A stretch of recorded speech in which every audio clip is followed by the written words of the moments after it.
Sa isang payak at tahimik na bayan sa Bethlehem, ang mga tao ay abala sa kanilang mga gawain. Ngunit sa kabila ng lahat ng ito, may isang batang pastol na may tahimik na buhay. Siya si David, ang bunso sa 8 magkakapatid na anak ni Jesse. Ang kanyang araw-araw na gawain ay mag-alaga ng mga tupa ng kanilang pamilya. Sa kabila ng kanyang kabataan, may hindi matatawarang tapang at pananampalataya si David. Hindi ito nakikita ng karamihan.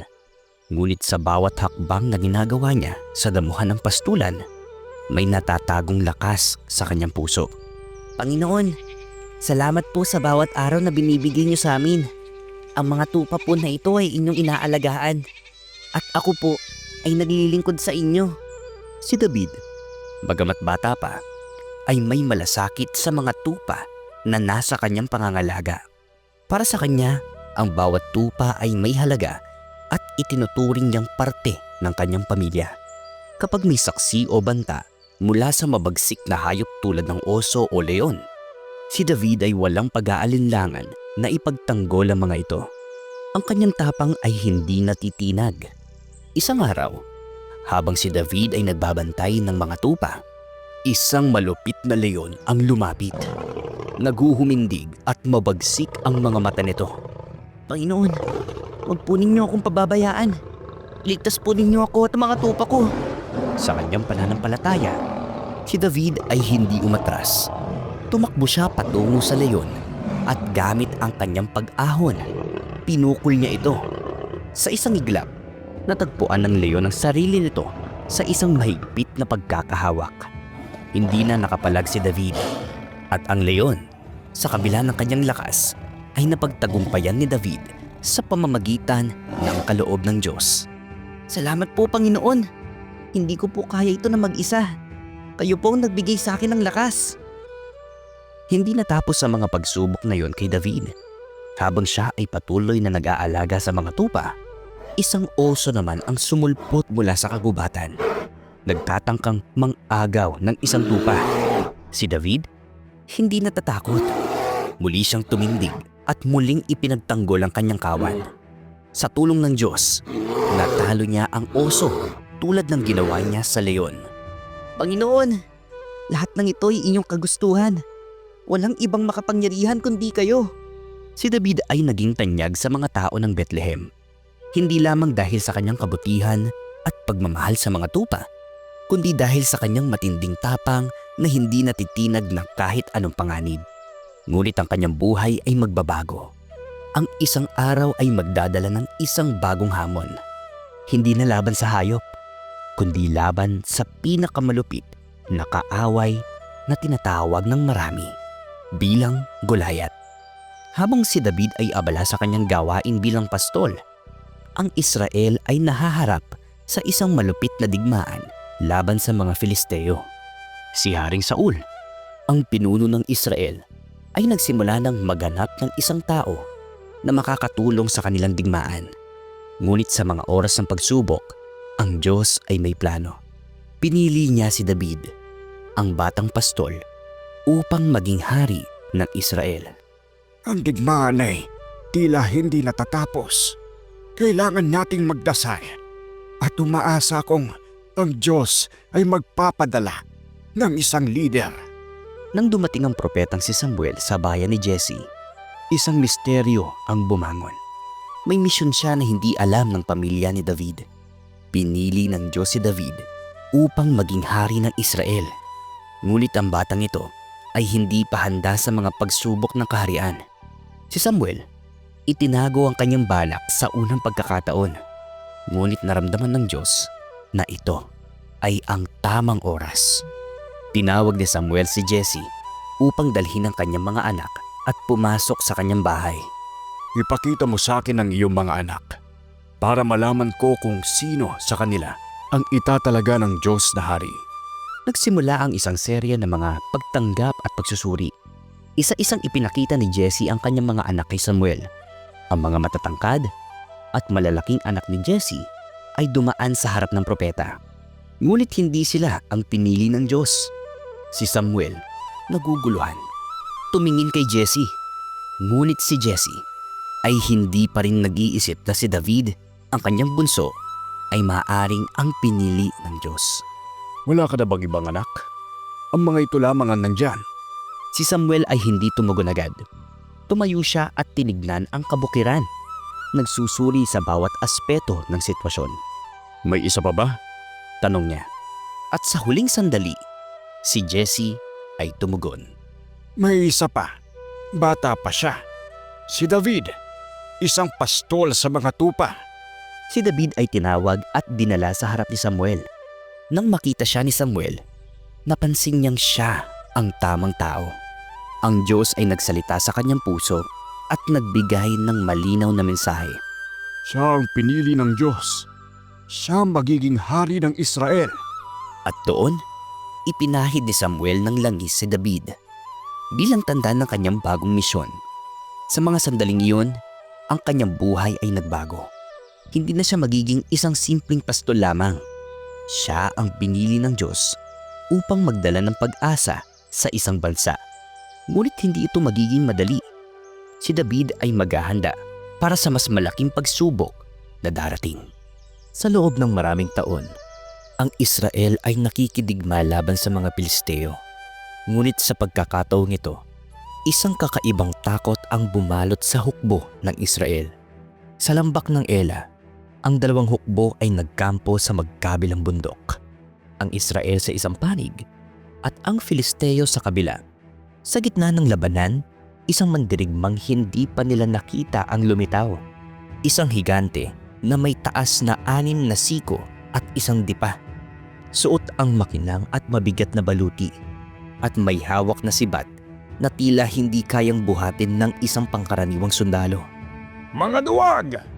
Wala bang makakalaban sa akin? Hindi na natin kailangan magpadanak ng dugo sa digmaan ito. Magpadala na lang kayo ng isa ninyong mandirigma. Kung matalo ninyo ko, kami magiging alipin ninyo. Ngunit kung ako ang manalo, kayo ang magiging alipin ng Filisteo magpakailanman. Araw-araw sa loob ng 40 araw, lumabas si Goliath upang hamunin ng Israel. Ngunit walang sino man ang naglakas loob na harapin siya. Maging si Haring Saul, nakilala sa kanyang katapangan, ay natigilan. Ang mga sundalo ay nabalot ng matinding takot. Walang sino man ang may lakas ng loob na lumapit. Sino ang may kayang lumaban sa kanya? Napakalaki niya. Isang suntok niya lang.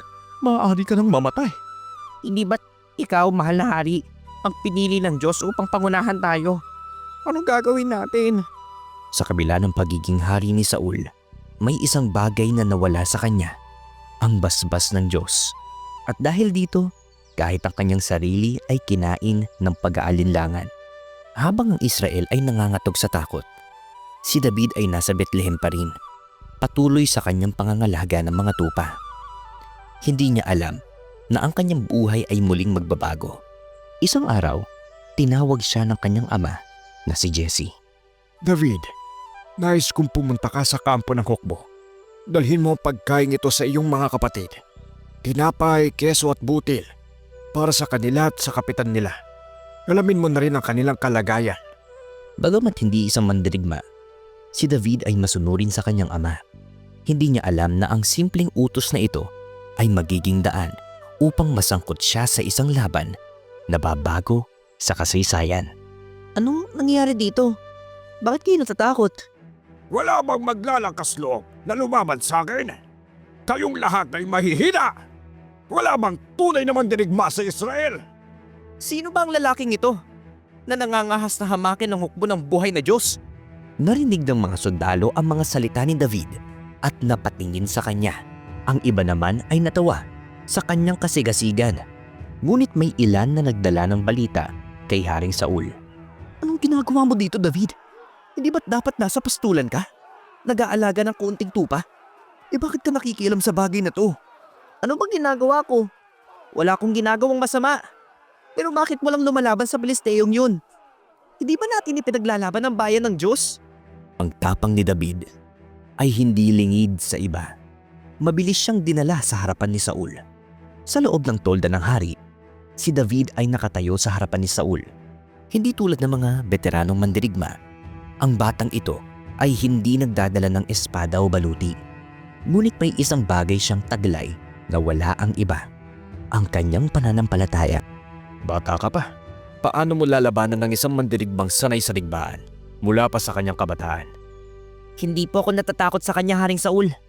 Noong ako'y pastol pa, may dumating na leon at oso na gustong kunin ng aking tupa. Hinabol ko sila at pinatay. Kung ang Panginoon ay nagligtas sa akin noon, hindi ba't kaya niya rin niya akong iligtas laban sa Filisteyong yon?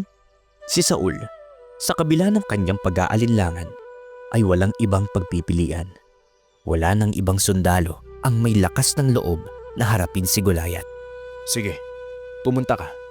Ngunit isuot mo ang aking baluti. Ipinasuot ni Saul kay David ang kanyang baluti. Ngunit nang ito'y sinuot niya, hindi siya makagalaw ng maayos. Hindi siya sanay sa ganitong uri ng sandata. Hindi po ito para sa akin. Ang aking pananalig sa Diyos ang aking sandata. At sa halip na espada at baluti, naglakad si David patungo sa ilog at pumili ng 5 makinis na bato. Bitbit ng kanyang tirador, naglakad siya patungo sa lambak kung saan naghihintay ang higanting si Goliath. Sa gitna ng malawak na lambak ng Ela, ang araw ay nagsimulang bumaba. Pinapalamlam ang kulay ng kalangitan. Sa magkabilang panig, ang mga hukbo ng Israel at Filisteo ay nakatayo, tahimik, habang pinapanood ang isang kakaibang tagpo. Isang binata na walang sandata kundi isang tirador at ilang pirasong makinis na bato, at siya ay humaharap sa pinakamalakas na mandirigma ng kanilang panahon. Ano ito? Isang bata?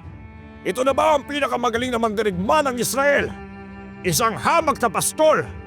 Halika bata, lumapit ka pa. Akala ko ba may tapang ang mga Israelita?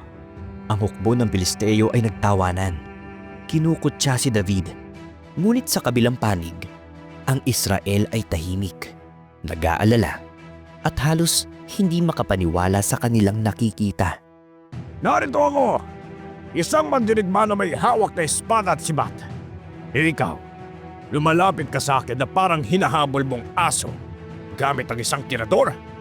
Lalapain kita at ipakakain sa mga ibon at hayop ng parang.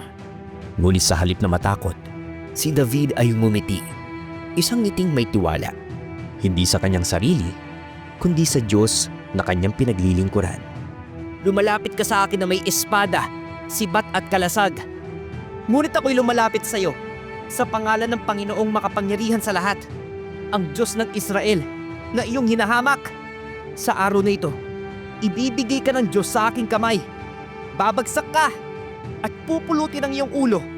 Malalaman ng buong mundo na may Diyos sa Israel. Isang katahimikan ang bumalot sa lambak. Ang mga hukbo ay napapigil ng hininga, habang si Goliath ay napangisi, hindi makapaniwala sa katapangang ipinapakita ng bata. Nangangahas kang magsalita ng ganyan sa akin, bata?